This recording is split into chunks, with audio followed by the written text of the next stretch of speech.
Шүн дунд сонгон хайрхан дүүргийн нэгэн байрны үүдэнд аимшигтай хэрэг гарсан байлаа.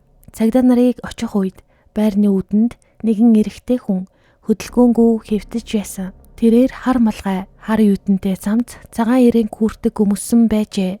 Цамц нь дээш сөхөгдөж, гэдэс хэсэг нь ил гарсан байсан бөгөөд хүүснийх нь зүүн талд гүн зүсэгдсэн шарахтай, цус нь аль хэдийн хатаж эхэлсэн байв. Харин тэр шөнө яг юу болсон бэ? Яагаад тэр хүн байрны үүдэнд цус алдсан байдалтай хэвтэж байсан юм бол? Сонсогч та бүхэн Монголд олсон үнэн бодит гэмт хэргийн талаар ярьдаг сувгийг сонсож байна. Энэхүү хэргийг сэрэмжлүүлэг болгох үүднээс хүргэж байна. 2023 оны 2 дугаар сарын 6-ны өдөр сонгон хайрхан дүүрэгт болсон нэгэн архиталт эцэстээ хүний амьд хүрсэн аимшигт хэрэг болж дууссан байна. Тэр өдөр хэд хэдэн хүмүүс 21-р хороолол орчимд буудал тарих ууж эхэлсэн. Өглөөнөөс эхэлсэн архиталт өдөржин үргэлжилсэн бөгөөд хүмүүс нь ч солигдсоор ирсээр байсан байна. Гэрч эмэгтэй мэдүүлснээр үдийн үед найз нь түүнлүү залгаж 21-р хороололд буудалтай хүрээд иргэж дуудсан. Тэрээр очиход хэд хэдэн эрэгтэй хүмүүс арх уугаад сууж байсан аж тэд өдөржин үргэлжлүүлэн архицсан ба орой болох үед хүмүүс нь тараад дахин өөр газруудад хуваагдсан явсан байна. Орой 16 цагийн орчимд найзууд нь дахин уулзаад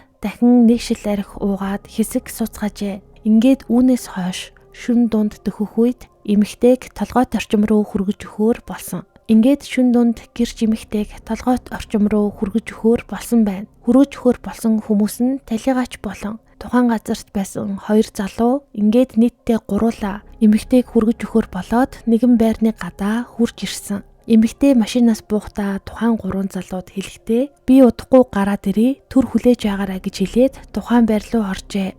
Гэвч тэр айлд орсны дараа бүх зүйл өөрчлөгдөж эхэлсэн. Тухайн айлд хэд хэдэн сохтуу хүмүүс байсан ба ширээн дээр арх мах тавьчихсан, үргэлжлүүлэн ууж байсан аж. Эмэгтэйг очсноос хойш нэг эрэгтэй түүнд дэндүү ойртож тэрч өмсөх гэж оролцсон байна. Эмэгтэй тухайн үед дургуутсаж яагаад байгаа юм бэ? Болооч гэж хэлсэн ч өнөөх эрэгтэй зогсоогүй аж. Ингээд эмэгтэй айж эхэлсэн тул машиндаа хүлээж байсан 3 найз руугаа нууцаар залгаад намайг эндээс аваад хааж гаргахгүй байна гэж хэлсэн. Найзууд нь байрны код тоотыг асуухад дотор байсан хүмүүс нь эмэгтэйд юу ч хэлээгүй. Ингээд эмэгтэй зөвхөн 2 давхарт байна гэж уцаар хэлж амжсан. Ингээд энийг нь сонссон 3 залуу машинаасаа буугаад тухайн байр руу ороод 2 давхарт гарч ирсэн. Тэгээд байрны 2 давхарт гарч ирэхэд нэгэн айлаас сохтуу хүмүүсийн чанга ярих дуу сонсогдож байсан тул тухайн хаалгыг нь тогссон. Ингээд хаалга онгоохот өрөөнд дотор архины ширээг засчихсан хэд хэдэн сохтуу хүмүүс сууж байсан байна. Гэхдээ хамгийн аимшигтай зүйл нь тухайн байрны хойморт сууж байсан нэг эрэгтэй 2 гартаа 2 хутга барьчихсан байжээ. Нэг нь шар иштэй, нөгөө нь бор иштэй хутга байсан талаар гэрчүүд мэдүүлсэн байдаг. Тэр хүн хутгануудаа хооронд нь ирлэж хавируулан чимээгүй сууж байсан нь өрөөнд дотор байсан хүмүүсийг улам айдаст оруулсан байна. Гаднаас орж ирсэн залуус эмэгтэйг аваад явах гэсэн боловч тэр үед нөхцөл байдал муудаж шууд хурцдсан. Хутга барьсан эрэгтэй та нар хий юм бэ? Юу хийгээд байгаа юм гэж агсарч эхэлсэн. Яг тэр үед талигаач нойлын өрөөлөө орсон байсан ба нойлын өрөөнөөс эмэгтэйг гарч ирэхэд талигаач залуу яасан юм бэ гэж асуухад эмэгтэй маш аяархнаар явах гэсэн чинь гарахгүй байна хэмээн хэлжээ. Үүнийг сонссон талигаач өрөөнд дотор сууж байсан хутгатай эрэгтэй рүү муухай харсан. Тэгтэл өнөөх эрэгтэй гинэт босч ирээд 2 гартаа хутгаа барьсан чигээрээ шууд талигаачийн зүг рүү алхсан. Гэрчүүдийн ярьж байгаагаар тэр үед талигаач ямар нэгэн зодон цохиолд дайралт огт хийгээгүй. Харин талигаач өөрөө өмсөж байсан цагаан ирээн күртгэнийхаа ингэрийг 2 гараараа яраад чи тэгээд шаалтаа гэж хэлсэн байна. Дараагийн мөч өрдөө хэдхэн секундэд болсон байдаг. Хутгатай эрэгтэй баруун гартаа байсан хутгаараа талигаачийн хөвлийн хэсэг рүү хүчтэй дүрсэн. Өргөнд байсан хүмүүс ихэнхдээ яг юу болсныг ойлгоогүй. Харин талигаач хаалга руу алхаж гараад өрдөө 2-3 алхам хийгээд царайн цонхиж хананд налсан. Түүнийг эдснээс цус асгарч байгааг хүмүүс харсан бөгөөд цамцыг нь сөхөж үзэхэд хутганы гүн шарах гарсан байжээ. Нэг залуу шарахыг нь гараараа дарж, нөгөө нь өөрөө өмсөж байсан хар өнгийн цамцаар цусыг нь тогтоох гэж оролдож байсан.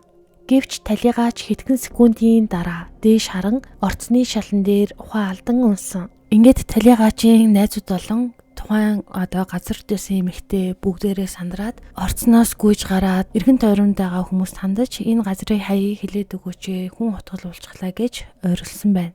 Ингээд маш их дуу чимээ гараад харна хуршүүд нь гарч харсан. Гэтэл хэрэг байдал бол маш муу байсан. Тэгээд бүгдийн дэсэн хүмүүс түргэн дутсан. Удалгүй түргэн тусламж болон цагдаа нар хэргийн газарт ирсэн.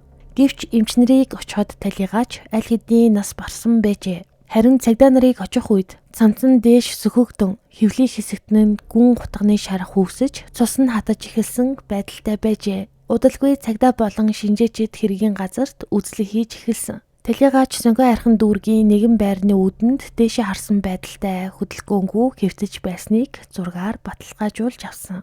Тэрээр баруун гараа цээжин дээрээ тавьсан. Харин зүүн гараад хоогоороо хагас нугалсан байдалтай сарууга дотогш хумсан байсан талаар хэргийн газрын тэмдэглэлд дурдсан байдаг. Мөн түүний цамт дээш сөхөгдөж хөвлийн хэсэг нь ил гарсан байсан.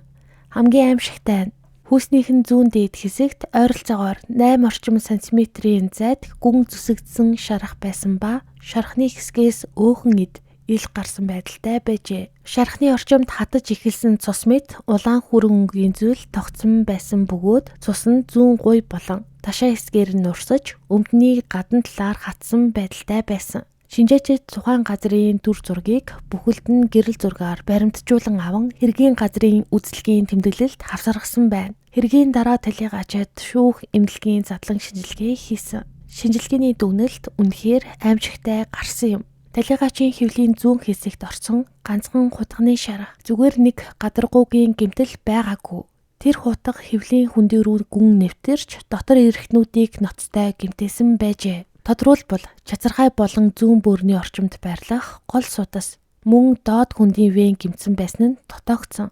Энэ нь хүний биед хамгийн чухал судаснуудын нэг юм. Ийм судаснууд гэмтвэл цус алдалт хэдхэн минутын дотор амь насанд аюултай хэмжээнд хүрэгдэг байна. Үүний улмаас талигачийн хөвлийн хүндийд ойролцоогоор 2 литр 200 мл цус хуралдсан байсан байна. Өөрөөр хэлбэл тэрээр маш богино хугацаанд их хэмжээний цус алдаж нас барсан гэсэн үг юм. Мөн шинжээчид энэ гэмтэл нь эр үзүүртэй зүйлийн ердөө ганц удаагийн үйлчлэлээр үүссэн гэж дүгнсэн байдаг. Талигачийн биед архаг хууч өвчин илрээгүй бөгөөд үхэлд нөлөөлөх өөр шалтгаан байгаагүй. Харин түүний цуснд 2.1 промилле спирт илэрсэн нь дунд цэргийн согтолтой байсныг харуулжээ. Хамгийн эмгэнэлтэй шинжээчдийн дүгнэлтээр тухайн гэмтэл авсан тохиолдолд эмнэлгийн яаралтай тусламж үзүүлсэн ч амь насыг аврах боломж маш бага байсан хэмээн үзсэн юм. Эцсийн дүгнэлтээр талигач хөвлийн зүүн хэсэгт орсон гүн хутганы шархны улмаас их хэмжээний цус алдаж цочмог цус алдалтаар нас барсан гэж тогтоожээ.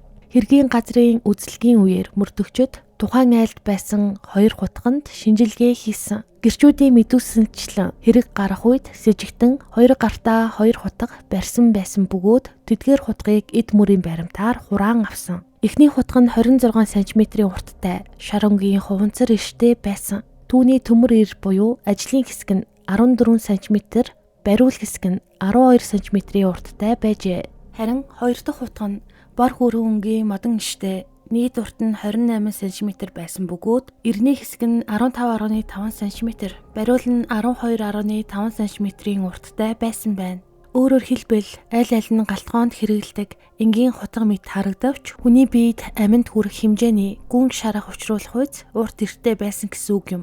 Мөрдөгчид эдгээр 2 хутганд үзлэг хийж хэмжээс болон гаднах байдлыг нэг бүрчлэн тэмдэглэн гэрэл зургаар баримтжуулсан байдаг. Хэргийн дараа шижигтэнд шүүх сэтгэц эмгэх судлалын шинжилгээ хийсэн. Учир нь ийм төрлийн ноцтой хэрэгүүд дээр тухайн хүн хэрэг үлдэх үедээ өөрийн үйлдэлийг ойлгож байсан уу? Эсвэл сэтгцийн ямар нэгэн эмгэгтэй байсан уу гэдгийг заавал шалгадаг. 2023 оны 2 сарын 28-ны өдөр гарсан шинжээчдийн дүгнэлтээр сэжигтэн хэрэг үлдэх үедээ сэтгцийн ямар нэгэн өвчин байгаагүй хэмээн тогтоосон. Тэрээр тухайн үед юу хийж байгаагаа хийж буй үйлдэлээ ойлгож өөрийгөө удирдах бүрэн чадвартай байсан гэсэн үг юм. Түүнчлэн мөрдөн шалгах ажиллагааны явцад үнэн зөв мэдүүлэг өгөх чадвартай, хэрэг хариуцах бүрэн чадвартай хэмээн үзсэн. Шүүгдэгч нь мөрдөн бацаалдын үед мэдүүлэхдээ тухайн шөнө болсон үйл явдлыг ийхүү тайлбарлсан байдаг. Тэрээр хэлэхдээ 2023 оны 2 сарын 6-наас 7-нд шилжигшин найзынхаа гэрт найзуудтайгаа хамт архиусан. Би тухайн өдөр найзтайгаа уулзна гэж ярьчихсан байсан. Тэгээд түнлүү залгаад бит хоёр юм ярьж байгаад би энд хүрээд иргээд тухайн байсан газараа зааж өгсөн.